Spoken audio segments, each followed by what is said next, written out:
Assalamualaikum warahmatullahi wabarakatuh. Hai semuanya, perkenalkan nama saya Inge Juliana dengan NIM 191111002598 dari kelas ME Fakultas Ekonomi dan Bisnis Prodi Manajemen. Maksud dan tujuan saya melakukan wawancara bisnis ini adalah untuk memenuhi penugasan ujian akhir semester 5 pada mata kuliah Komunikasi Bisnis. Nah, untuk mempersingkat waktu, sekarang kita langsung melakukan wawancaranya. Di sini yang pertama, boleh memperkenalkan diri? Ya, baik, saya akan memperkenalkan diri. Nama saya Niken Kusuma Melati. Saya tinggal di Desa Karanggondang, RT 2 RW 3, Kecamatan Monggo, Kabupaten Jepara. Kalau boleh tahu, apa nama usahanya? Kebetulan nama usaha saya ini namanya Queen Collection. Tuh. Selanjutnya itu terinspirasi dari mana nama Queen Collection itu? Saya dulunya itu ibu saya pernah punya usaha juga bikin roti kayak gitu kan. Nah, untuk saat-saat ini kan saya sedang buka usaha baru. Nah, saya jadikan satu aja namanya, jadi sama-sama Queen gitu. Untuk kenapa sih kok milih nama Queen itu? Kenapa saya agak kurang tahu ya, karena itu yang mencetuskan orang tua saya. Selanjutnya, sini ada produk apa saja yang dijual? Kebetulan produk yang saya jual ini ada dua macam, yaitu masker kain dan yang kedua itu furniture. Cuman yang furniture baru-baru saja saya rilis sekitar 2 minggu yang lalu, jadi belum begitu lancar. Yang sudah lancar itu yang masker kainnya. Selanjutnya, kan tadi produknya itu masker. Yang dijual itu hanya untuk dewasa saja atau ada masker untuk anak kecil? Ya, kebetulan yang saya jual ini untuk maskernya itu ada yang untuk anak-anak, kemudian dewasa, kemudian ada juga yang biasanya orang yang gemuk kan kadang pipinya besar. Nah, itu kita sesuaikan dengan ukurannya. Baik. Terus selanjutnya di sini kan nanti maskernya itu ada motifnya atau hanya polosan? Ya, kebetulan orang-orang kan biasanya suka yang ada yang motif, biasanya suka ada yang juga polos. Nah, untuk produk yang saya punya itu menyesuaikan dengan apa yang diminta konsumen. Jadi ketika konsumen itu minta yang polos, saya sediakan yang polos. Kalau minta yang motif anak atau motif kayak bunga-bunga atau yang lainnya itu saya juga ada. Nanti kalau ada yang minta, saya carikan kainnya. Jadi kayak sesuai requestan? Iya, sesuai request konsumen. Terus harga jualnya tuh berapa? Kebetulan selalu mengalami perubahan ya. Untuk dulu waktu saya buka pertama kali itu ada dua macam. Yang pertama double sama 3D. Kalau yang double itu dulu pertama kali saya buat karena bahan bakunya masih murah, itu saya jual sekitar 6.000 per pieces. Kemudian yang 3D itu 8.000 per pieces. Nah, kemudian untuk bahan bakunya seiring berjalannya waktu ini mengalami kenaikan. Jadi harganya juga menyesuaikan bahan bakunya. Untuk yang sekarang yang double itu saya kasih patokan harga 8.000, kemudian yang 3D itu sekitar 11-12.000. Sudah sejak kapan memulai usaha ini? Saya memulai usaha ini sejak pandemi kemarin ya, karena kan saya anak kuliahan. Nah, ketika saya mendapatkan waktu yang kayak gabut istilahnya anak zaman sekarang, itu saya berpikir kira-kira usaha apa ya yang cocok di masa pandemi ini. Nah, kebetulan kan kita diwajibkan keluar rumah itu memakai masker. Jadi saya punya pikiran lah bikin masker kain aja gimana gitu kan. Dulu kan masker medis kan masih harganya masih mahal ya. Nah, saya membuat masker tersebut, kemudian banyak yang minat ya, terus saya lanjutkan. Selanjutnya di sini kan kesibukan lainnya kan tadi tuh jadi mahasiswi kan? Iya. Nah, bagaimana caranya untuk membagi waktunya? Ya kebetulan kuliah itu kan tidak setiap hari kita harus Zoom, kita harus mengerjakan tugas gitu kan. Kadang satu hari itu ada cuman 2 jam kuliah, terus nanti siang juga ada 2 jam kuliah. Nah, di sela-sela waktu itu saya memanfaatkan untuk misalnya beli bahan baku, kemudian melakukan promosi seperti itu. Selanjutnya, apakah sejak usaha ini didirikan sudah memiliki karyawan atau belum? Kebetulan saya saat ini produksi sendiri ya. Untuk karyawan tidak ada sih, cuman ada adik saya dan ibu saya yang membantu. Pada saat pandemi kemarin itu mengalami peningkatan. Iya, mengalami peningkatan karena kan saya bukannya pas pandemi kan. Nah, jadi mengalami peningkatan. Selanjutnya di sini siapa target pasarnya?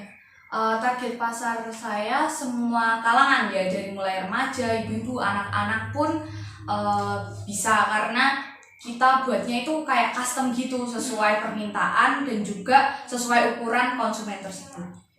Bagaimana cara Anda untuk mempromosikan produk masker ini?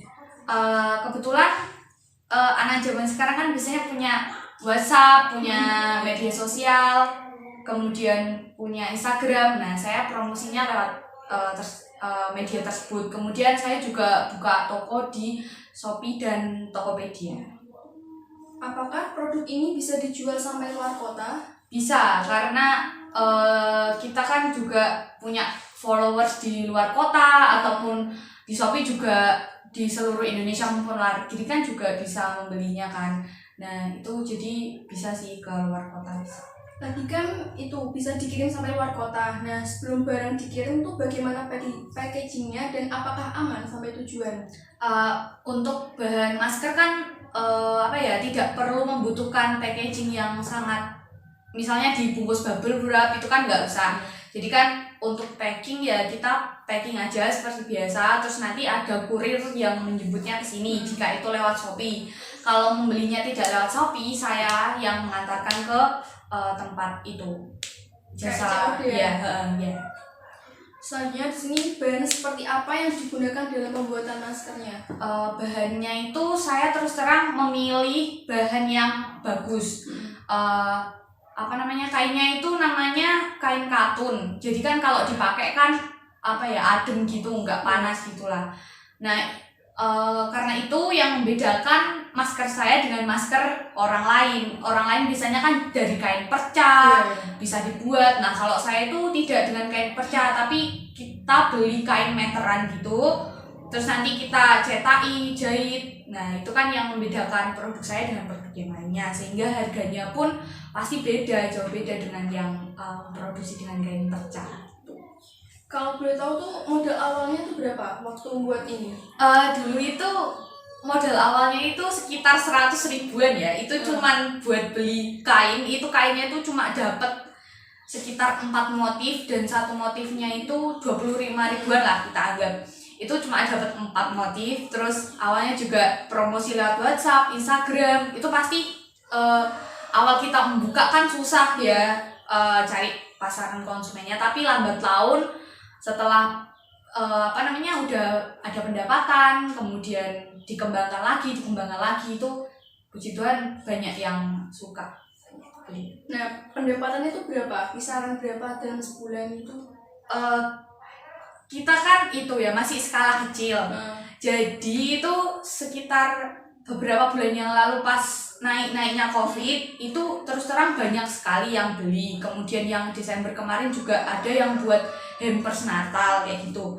Jadi pendapatannya satu bulan itu nggak pasti. Cuman kalau kita kalkulasi itu sepanjang saya dari awal COVID sampai saat ini sekitar 5 jutaan sudah ada. Cuman saya nggak kalkulasi per bulan sih, cuman dari awal COVID sampai sekarang ini. Apakah dalam jalan usaha ini tuh ada kendala atau permasalahannya yang dihadapi? Pasti banyak ya untuk kendala, terutama itu ketika ada konsumen yang minta warna ini gitu kan, kita harus ada gitu warna ini. Ketika nggak ada kan nanti konsumennya kita punya perasaan nanti kalau dia nggak mau sama warna lain kan kita malah nggak jadi beli ke kita. Jadi itu kendalanya, kita harus cari warnanya. Kemudian kendala yang lainnya itu belum punya karyawan itu sih, soalnya kan kita manage semuanya kan. Nah, dari mulai beli bahan, terus nyetain itunya, menjahit, kemudian packing, itu kan hal yang sangat banyak, terus melelahkan. Nah, itu sih yang jadi kendala. Selanjutnya di sini bagaimana cara Anda bisa mempertahankan usaha ini, kan tadi banyak banget kendalanya. Iya. Nah, caranya itu gimana? Caranya itu kita menjalankan dengan ikhlas saja ya. Maksudnya ya udahlah, ini memang resiko yang harus kita ambil ketika kita mengambil sebuah pekerjaan dan mengambil sebuah bisnis. Jadi ya meskipun secapek apapun kita harus tetap semangat lah menjalaninya. Nah, di sini ini adalah pertanyaan terakhir. Ya. Ada pesan-pesan yang bisa diberikan kepada pengusaha lainnya tuh, yang pengusaha muda maksudnya. Iya. Untuk teman-teman semuanya yang ingin yang belum punya usaha atau yang ingin membangun usaha, kalian tuh jangan capek untuk melakukan promosi. Jadi hal yang paling sulit itu mencari konsumen. Nah, kita itu harus sabar, intinya itu sabar, terus tekun dalam melakukan promosi tersebut. Kemudian jangan sampai kita kok nggak ada yang beli ya gitu. Saya juga pernah sih mengalami kok nggak ada yang beli ya gitu. Cuman dengan kesabaran dan ketekunan itu nanti ada kok pasti itu konsumen yang datang, konsumen yang beli. Apalagi kalau sekarang kan ada Shopee, Tokopedia, kalian bisa membukanya di situ, kemudian menjualnya ke luar negeri, bahkan luar kota pun bisa. Nah, kan ini udah selesai. Nah, saya mau mengucapkan terima kasih karena sudah membantu untuk melakukan wawancara bisnis ini, dan mudah-mudahan bisnisnya semakin berkembang. Amin. Semakin dikenal lagi. Amin. Terima kasih. Ya, sama-sama.